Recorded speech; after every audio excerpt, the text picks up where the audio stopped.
네, 라이팅메이트 여러분 안녕하세요. 대박을 부르는 상징을 함께 알아볼 작가 이창우입니다. 자, 오늘 벌써 9번째 시간입니다. 이제 거의 마지막 종반인데요. 자, 오늘 할 내용은, 공개 강의 때 할 내용은 슈렉이 사실 우리의 조상이었다, 이런 끔찍한 이야기가 있고요. 과연 사실인지 한번 살펴보겠고요. 그 다음 이제 프리미엄 과정에서는 우리 그 마녀 알죠? 우리 상상 속의 마녀. 마녀가 항상 검은 솥에 뭘 끓여요? 뭘 자꾸 끓이고 있죠? 네, 과연 그 검은 솥에 끓이고 있던 게 무엇인지 한번 알아보도록 하겠습니다. 특히 제목만 들으셔도 좀 어느 정도 감을 잡으시겠지만 요 내용은 판타지 소설이라든지 어떤 판타지 세계관을 생각하시거나 구상하시거나 그와 관련된 컨텐츠를 제작하시려는 분들에게 매우 유용한 강의입니다. 그래서 뭔가 약간 판타지스러운 세상이라든지 아니면 마녀라든지 이런 게 나의 작품에 등장해야 된다, 이런 분에게는 굉장히 유용한 내용이 될 것 같고요. 기본적인 상징 관련된 내용은 제가 꼬마별 마코에 이렇게 실어놨습니다. 한번 살펴보시면 큰 도움이 될 것 같고요. 자, 프리 과정, 공개 과정은 바로 그 링크만 있으면 시청하실 수 있고요. 그 프리미엄 과정 같은 경우는 한 영상당 5만 원씩 결제를 해주셔야 보실 수 있어요. 한번 결제하시면 그 영상은, 예를 들어서 내가 3강 보고 싶다 해서 5만 원 결제하셨다면 그 3강은 그냥 계속 보실 수 있어요. 올해 안에 계속 보실 수 있다는 거. 자, 그래서 강의료 입금하시고 이쪽 문자나 카톡으로 입금자, 입금일, 나 몇 강 보고 싶다, 뭐 9강 보고 싶다, 8강 보고 싶다, 이렇게 적어주시면 제가 요 답, 여기 문자나 톡 답으로 유튜브 보실 수 있는 유튜브 링크를 보내드립니다. 그 유튜브에 채널 구독한다고 보실 수 있는 게 아니라 유튜브 링크가 있으셔야 돼요. 요걸 제가 보내드립니다. 입금 계좌는 우리은행 1005-001-62-6600. 제가 더보기란에 더 자세히 써 넣을 거고요. 네. 자, 이제 내용 들어가도록 하겠습니다. 어찌 보면 좀 충격적인 얘기이기도 하고, 저도 이 자료 찾다가 이건 아닐 거야, 이건 아니야 라고, 이건 아닐 거야 라고 찾는데 자꾸 맞아요. 그래서 왜 도대체 제가 이런 얘기를 하는지 한번 알아보도록 하겠습니다. 여러분, 슈렉 아시죠? 슈렉. 아이들이 좋아하는 캐릭터, 우리들도 좋아하는 슈렉 캐릭터. 네, 그래서 지금 슈렉에 보면은 어떤 캐릭터가 나오죠? 이 녹색 덩어리 괴물이 나오죠. 슈렉이고 뭐 다양한 캐릭터들도 나오는데, 자, 먼저 슈렉이란 이 애니메이션, 물론 가상의 스토리, 가상의 창작물이지만 배경이 언제죠? 배경을 먼저 알아야 됩니다. 이 슈렉이라는 영화 애니메이션의 배경, 이야기의 배경은 중세 유럽입니다. 정확히는 모르지만 중세 어때쯤 한 10몇 세기 이런 중세 시대가 배경이에요. 그럼 이제 배경을 알면은 우리는 여기서 여러 가지를 추정할 수 있습니다. 또 슈렉에 보면 이제 피오나 공주도 나름 반전이죠. 슈렉이 사람이 될 줄 알았더니 예쁜 피오나 공주가 슈렉 같은 이렇게 된 모습, 나름 반전인 모습인데, 자, 이렇게 이 슈렉, 뭐랄까, 종족이라 그럴까? 슈렉은 무슨 생명체죠? 무슨 종족이죠? 판타지 소설 같은 데서는 뭐로 등장하냐면 오우거라고 등장을 해요. 반지의 제왕이라든지 이런 톨킨 작품들 보면은 오우거, 혹은 오우거 말고, 그러니까 똑같은 오우거라는 이렇게 생긴, 녹색의 등치가 크고 힘이 좋고 괴물같이 생긴 걸 오우거, 그러니까 이걸 뭐 어떻게 번역할 만한 마땅한 단어는 없어요. 뭐 도깨비 이것도 아니고 그냥 오우거. 근데 이거를 이제 다른 언어로는 또 뭐라고 쓰냐면은 오우거가 오크가 됩니다. 오크. 이제 오크 하면은 게임 좀 해보셨던 분, 와우라든지 월드 워크래프트 막 이런 판타지류의 게임을 해보셨던 분들은 오크가 되게 익숙해. 오크 사람 말고 이렇게 생긴 오크. 네, 그러니까 오우거, 오크, 이게 다 동일한 거예요. 동일한 걸 지금 지칭하는 건데, 어떤 쪽에서는 오우거라고 하고, 그러니까 슈렉 같은 애니메이션은 오우거 종족. 이제 워크래프트라든지 이런 게임 쪽에서는 오크라는 단어를 많이 씁니다. 오크. 그래서 오크들의 특징이 등치도 산만하고 힘도 세고 뭔가 막 뿔 같은 거 깃발 같은 게 달려 있고 아무튼 힘 좋고 등치 큰 이런 캐릭터들이죠. 자, 우리 이렇게 녹색 이런 녹색의 등치가 크고 힘이 좋은 캐릭터 또 영화에도 자주 등장하는데 특히 마블 스튜디오 영화에 또 뭐가 등장하죠? 그렇죠. 헐크도 그 모티브가 오거 혹은 오크라고 합니다. 이것도 비슷한 거예요. 이 마블 스튜디오 상의 헐크도 어떤 존재죠? 여기 보시면은 그 힘이 엄청 세요. 그리고 절대 죽지 않아. 힘이 세고 그다음 뭘까? 등치도 엄청 크고 그래서 요 박사가 요로 변하죠. 헐크로 변할 때 말짱한 사람이었다가 막 옷을 다 찢으면서 등치가 이만한 큰 괴물로 변하는 그게 이제 헐크라는 이런 시리즈의 히어로물에 등장하는 모습입니다. 그 영화 만화에는 이제 이런 장면으로 등장합니다. 헐크. 근데 이게 약간 버전마다 색깔이 조금씩 달라요. 제가 서양에서는 주로 이렇게 에메랄드 녹색을 쓰는데 동양에서는 이런 비슷한 개념을 비취색, 청자색 이렇게 쓴다. 제가 이걸 강의 때마다 중간중간 계속 말씀드렸는데 헐크도 마찬가지예요. 그 제작하는 연도라든지 아니면 제작한 어떤 버전에 따라서 이 녹색이 우리가 아는 딱 그 크레파스 물감 녹색이 아니라 조금씩 변해요. 그래서 어떨 때는 이렇게 정말 청자 같은 비취색이 나오기도 합니다. 또 이게 또 남자 캐릭터가 이렇게 헐크인데 최근에 또 다른 영화가 하나 개봉했습니다. 이 시리즈예요. 쉬 헐크라고 이제 여자 헐크가 나옵니다. 근데 여기도 또 녹색의 힘이 좋은 아주 등치는 글쎄요, 등치가 커지긴 하는데 사람일 때 직업은 변호사. 근데 이렇게 막 쉬 헐크로 변하면 굉장히 힘이 세지는 이런 캐릭터가 등장하기도 합니다. 자, 우리 또 그 녹색 이런 녹색 계열의 어떤 뭐랄까 캐릭터라 그럴까요? 또 있죠. 헐리우드 영화 중에 또 이런 녹색 캐릭터가 또 하나 등장합니다. 좀 된 영화예요. 80년대인가 90년대인가. 이게 뭐냐면 마스크입니다. 기억나시죠? 이거 한때 정말 선풍적인 인기를 끌었던 짐 캐리 주연의 마스크. 여기도 뭐가 등장해요? 녹색. 비록 이제 얼굴만 녹색이긴 하죠. 여기서 마스크로 등장하는 이 캐릭터는 얼굴만 녹색이지만 몸은 사람이지만 이렇게 마스크를 써서 변신하고 나면 엄청난 힘과 능력을 발휘하죠. 그래서 여러 가지 기괴한 행동을 보이기도 하는데 이때 쓴 마스크가 요거예요. 색깔이 어때요? 약간 옥빛 돈다 이런 느낌이 드시죠? 완전히 딱 그 물감의 녹색이 아니죠. 그래서 제가 요건 모두 다 뭐예요? 뭘까요? 그냥 뭔가 상징하는 거죠. 그러니까 제가 뭐 북극성 숭배사상에서 금성이 옥이다, 청동이다, 그게 다 이런 색이다. 근데 다 일련의 그 연관이 있는 거예요. 이렇게 역사적으로 보면 청색, 녹색, 그 중간에 어중간한 색들을 역사적으로는 그냥 다 하나로 생각한 게 아닌가. 그냥 얘가 쟤고 쟤가 얘다 이렇게 생각한 거 아닌가 이런 생각이 자꾸 들어요. 제가 상징 자료 찾으면서. 그리고 또 요즘 아이들 보는 애니메이션 중에 몬스터 주식회사, 몬스터 대학교의 요 설리반 캐릭터도 등치가 큰 녹색 괴물이에요. 좀 곰 같기도 하지만 어쨌든 등치가 크고 녹색 빛이 납니다. 자, 그리고 또 이제 이런 녹색은 아니지만 약간 푸른빛으로 좀 캐릭터를 바꿔볼게요. 약간 푸른빛 또는 우리가 어렸을 때 봤던 만화 영화 중에 파란색 사람들, 파란색이 엄청나게 많이 나오는 사람도 있어요. 그게 뭐냐면 바로 스머프.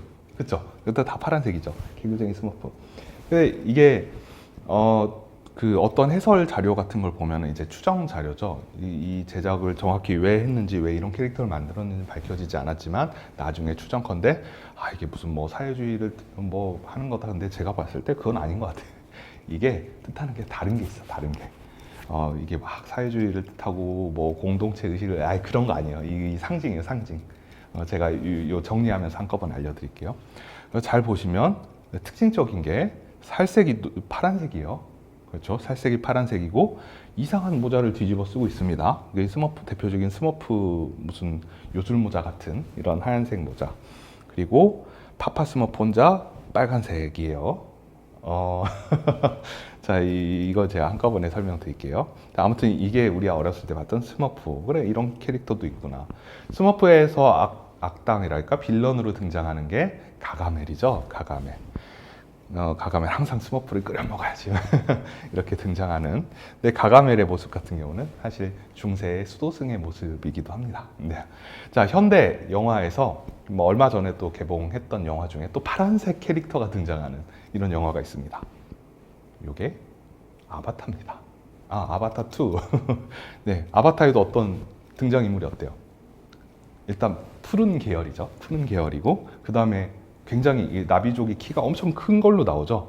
그렇죠. 그래서 여기도 파란 캐릭터가 등장하고 또 이 나비족은 뭘 무기로 쓰죠? 뭘 무기로 쓸까요? 나비족이 총 쏘나요? 총 안 쏘죠. 뭘 쏴요? 활. 자, 이제 눈치 어느 정도 채셨죠? 활을 씁니다. 자, 지금 제가 계속 이렇게 말씀드리는 뭐 슈렉부터 시작해서 쭉 이렇게 아바타의 나비족까지 녹색이라든지 청색, 그러니까 청록색 계열의 어떤 피부를 가진 이런 캐릭터예요. 더구나 무기로는 칼도 창도 총도 아닌 활을 씁니다. 이게 뭘 상징하냐면 스키타이족이에요. 그러니까 우리의 조상 동이족이라고 하잖아요. 활을 잘 쏘는 민족 동이족.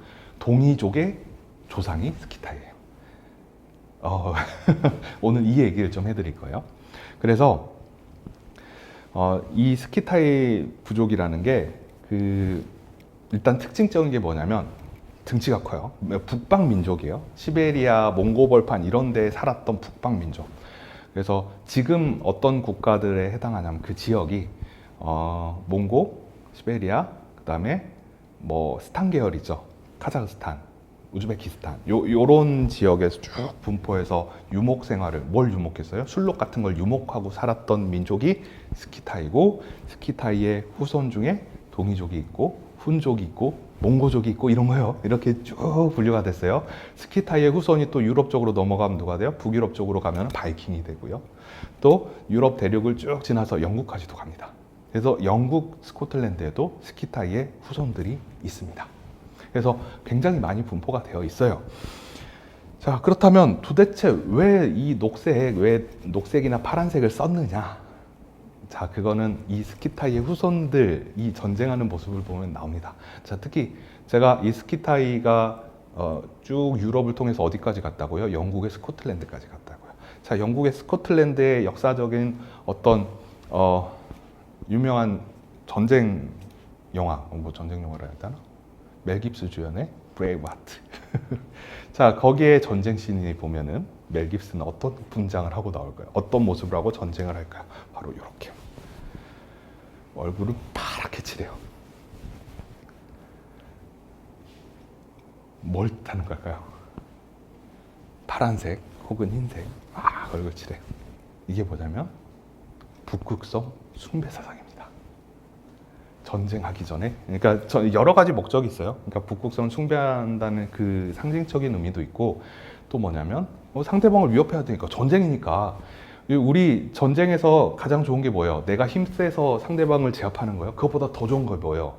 내가 엄청 무섭게 생겨서 상대방과 싸우기 전에 이기는 거다. 그게 제일 전쟁에서는 가장 좋은 게 안 싸우고 이기는 거. 그러니까 내가 엄청 무섭게 분장을 하고 제압하는 거, 기로 제압하는 거, 이게 최고의 전쟁 어떤 방법이거든요. 실제로 부딪히는 것보다. 이제 그런 방법 중에 가면을 쓰기도 하고, 어떤 모자를 쓰기도 하고, 이렇게 분칠 혹은 여러 가지 색깔로 몸을 칠하기도 합니다. 요게 스키타이 전사들, 스키타이 군인들의 대표적인 모습이기도 합니다. 전쟁 나갈 때. 자, 그럼 과거의 스키타이족은 어떤 스키타이인들, 스키타이 제국의 사람들은 어떤 복장을 했느냐? 이런 복장이라고 지금 추정을 하고 있어요. 근데 지금 특징적인 게 뭐죠? 일단 활주 무기로 쓰고 있어요. 그러니까 이제 이 후예들이 동이족이 되는 거고요. 또 모자가 아까 스머프 모자 같네. 약간 그런 모습도 들 거예요. 이런 시베리아 벌판 같은 데서 춥고 막 건조하고 이런 걸 버텨야 되니까 이런 식의 모자가 잘 어울렸던 것 같아요. 그리고 복식도 저게 나중에 이렇게 흐르면 삼국시대, 고려시대를 지나면서 이게 한복의 형태로 좀 변화되겠구나. 약간 어느 정도 감이 오시죠. 네, 맞습니다. 네, 그래서 특히 이제 스키타이 같은 경우는 남자만 싸우는 게 아니었어요. 여자 전사도 많았어요. 그래서 원래 그렇잖아요. 쌀농사를 기반으로 한 어떤 그 지역은 남존여비 사상이 있어요. 쌀농사는 남자가 지어야 효율적이니까, 무거우니까. 근데 쌀농사. 근데 밀농사를 짓는 데는 남녀 차별이 조금 적어요. 왜냐하면 밀농사는 남자든 여자든 남녀노소 누구나 할 수 있어요. 그러니까 쌀 같은 경우는 막 모내기도 해야 되고 이게 벼 자체가 무겁거든요. 근데 밀 모내기 한다는 소리 들어봤어요? 아니에요. 밀은 그냥 밭에다 씨앗 뿌리면 알아서 자라요. 그냥 놔들고 베면 돼요. 밀은 또 가벼워요. 그러니까 남녀노소 누구나 수확할 수 있다고요. 그러다 보니까 남녀 차별이 좀 적어요. 그리고 쌀농사 지역은 남녀 차별이 심해요. 그러니까 남존여비가 심해요. 밀농사는 남존여비가 별로 없어요. 근데 거의 남녀가 거의 평등한 이런 남녀가 완전 똑같은 사회적인 역할을 하는 데가 뭐냐면 유목민족이에요.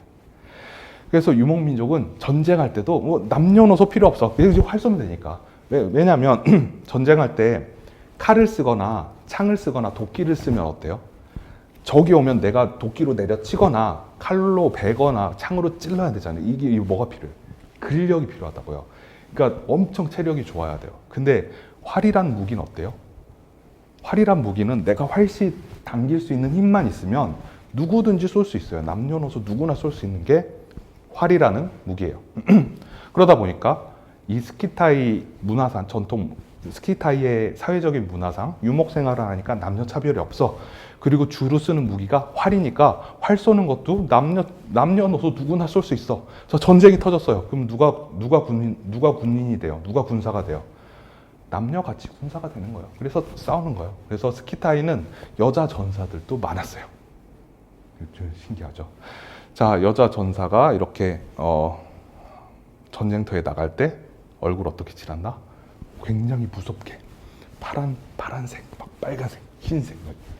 특히 이제 파란색으로 칠한다는 게 좀 자료가 많이 발견되고 있어요. 그리고 별로 안 무섭네 이러죠. 진짜 파란색으로 그 전투를 준비하는 스키타이의 모습은 그러니까 스키타이가 아닌 다른 중세 유럽 사람들한테 어떤 모습으로 보였냐면 이런 모습으로 보였어요. 어때요? 와, 살벌하다. 막 악마 같은 느낌 들지 않아요? 실제 스키타이들은 전투할 때 이런 식으로 막 파란색을 하고 무기 들고 이렇게 갔다고요. 그러면 어떨까? 상대방이 봤을 때 엄청 무서울 것 같지 않아요? 이렇게 사진으로 봐도 저거 뭐야? 막 이렇게 싱한데 이런 모습으로 막 해골 같은 거 등에 막 달고 그다음에 막 늑대 가죽 뒤집어 쓰고 파란색 덕지덕지 바르고 이렇게 활 들고 칼 들고 전쟁하러 간다고요. 스키타이 전사의 모습이요. 그러면 이제 상대방 중세 유럽의 다른 사람들은 어떨까? 전쟁할 맛이 날까요? 너무 무섭잖아. 무슨 악마의 군대처럼 너무 무섭잖아요. 이제 이런 게 바로 스키타이 전사들의 어떤 모습 중에 하나입니다. 그래서 스키타이 영향권을 보면 주로 이렇게 시베리아, 그 다음에 카자흐스탄, 우즈베키스탄, 키르기스탄, 조지아, 터키 쭉 해가지고 우크라이나까지. 이게 스키타이의 영향권이었고, 스키타이에서 이쪽으로 바이킹도 가고, 이쪽으로 몽고 훈족도 가고, 우리 쪽으로 동이족도 가고, 이렇게 많이 분화가 된 겁니다. 어때요? 이렇게 또 스키타이라는 어떤 완전 고대예요. 그러니까 몇백 년 얘기가 아니라 한 5천 년 전에 인류 어떤 역사서에 나오기도 전에 이런 모습이 있었구나. 네, 이렇게 그 스키타이라는 고대의 어떤 인류의 그러니까 스키타이를 어떤 데서는 스키타이 종족 이렇게 얘기하는 데도 있고 또 어떤 데서는 스키타이 제국 이렇게 얘기하는 데도 있고 그 이제 좀 역사적으로 보는 관점마다 다른 것 같아요. 근데 이제 문제가 이게 한 5천 년 전, 그 한 만 년 전에 있던 그런 어떤 역사적인 일이기 때문에 그 마땅한 좀 자료들이 별로 없어요. 그러니까 지금처럼 뭐 위키백과 이런 게 있는 게 아니고 무슨 역사책 이런 게 있는 게 아니라 이 영향권에 있었던 어떤 뭐 동굴 벽화라든지 아니면 그 뭐지? 그 유물 같은 거 보면서 이제 간접적으로 막 추정을 하다 보니까 이게 학자마다도 보는 게 다르고 판단하는 게 다릅니다. 이제 저는 이제 이런 상징, 북극성 숭배 사상의 상징으로 보니까 아, 스키타이족이 북극성 숭배 사상을 가지고 있는 종족 혹은 뭐 그런 제국이고 이제 그런 측면에서 아, 이런 얼굴에 파란 걸 칠하는 것도 아, 북극성 숭배 사상의 군대다 뭐 이런 걸 대표적으로 상징하는 거 아닌가 이렇게 추정을 하고 있습니다. 그래서 이런 어떤 스키타이라는 게 우리의 먼 조상이다, 직계 조상은 아니고 먼 조상이다 이렇게 알아두시면 여러분이 어디서 이제 어떤 뭐 박물관 자료 같은 거 보실 때 어떤 뭐 스키타이의 뭐 황금 뭐 이런 거 나올 거예요. 그럼 그 자세히 보시면 와, 이게 우리의 먼 조상이 만든 거구나 이런 거 이제 추정하실 수 있고요. 스키타이 제국, 그러니까 스키타이라는 곳은 북극성 숭배 사상 중에서 제가 추정컨대 이런 자료를 보니까 북극성 숭배 사상 중에서 태양 숭배 사상인 것 같아요. 그런 자료들이 좀 많아요. 이건 제가 그 유료 강의 때 조금 더 말씀드릴 텐데, 그래서 북극성 숭배 사상 중에서 태양 숭배를 대표적으로 하는 데가 스키타이 제국이고, 거기 이렇게 영국까지 넘어가서 영향을 준 것 같고요. 이쪽으로 넘어오면서 우리나라에서는 금성, 비너스 숭배로 됐지만 일본 쪽으로 넘어가면서 다시 태양 숭배까지 오지 않는다, 이렇게 추정을 하고 있습니다. 자, 제가 오늘 공개 강의 때 준비한 내용은 요거고요. 뭐 어떤 상징 같은 게 한두 개 나온다면 우연의 일치일 수 있습니다. 하지만 계속 여러 개, 뭐 자꾸 여기저기서 술록이 나오네, 어디서 올빼미 모양이 나오네, 또 어디서 체스판이 나오네, 이건 뭔가 아는 사람이다, 이런 생각이 들겠죠. 네. 그 기본적인 내용은 더 리를스타 마코에 담아놨으니까 한번 살펴보시는 걸 살펴보셨으면 좋겠고요. 자, 다음은 마지막 10강입니다. 마지막 10강에서는 스타벅스, 우리 스타벅스 마크 다 아시죠? 이너 혹은 사이렌 뭐 이렇게 돼 있는데, 스타벅스의 예전 마크 보면은 포즈가 좀 음란해요. 근데 도대체 왜 이런 로고를 쓰는지 한번 알아볼 테고요. 다음 프리미엄 과정에서는 우리나라가 크리스마스 트리의 원조래요. 이게 또 뭔 소린가 한번 살펴보도록 하겠습니다. 그리고 잠시 후 프리미엄 과정, 9강의 프리미엄 과정에서는 마녀가 도대체 검은 솥에 끓이고 있는 게 도대체 무엇인지 한번 알아보도록 하겠습니다. 네, 여기까지 할게요. 감사합니다.